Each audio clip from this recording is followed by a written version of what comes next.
कोलकाता असं शहर जिथे जनता आपल्या व्यक्ती स्वातंत्र्याविषयी जागरूक आहे. हेच कोलकाता शहर आता मुख्यमंत्री ममता बॅनर्जी यांना थेट प्रश्न विचारते. एका विद्यार्थिनीवर अत्याचार होतो आणि मुख्यमंत्री ममता बॅनर्जी म्हणतात मुलींनी रात्री घराबाहेर पडू नये. हा तुमचा उपाय आहे?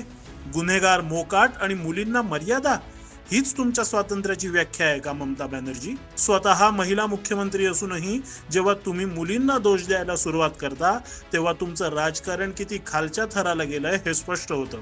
स्वातंत्र्य या शब्दाचा अर्थ ममता बॅनर्जी तुम्हाला अजून कळलाच नाहीये, पण या शहराच्या तो रक्तातच आहे.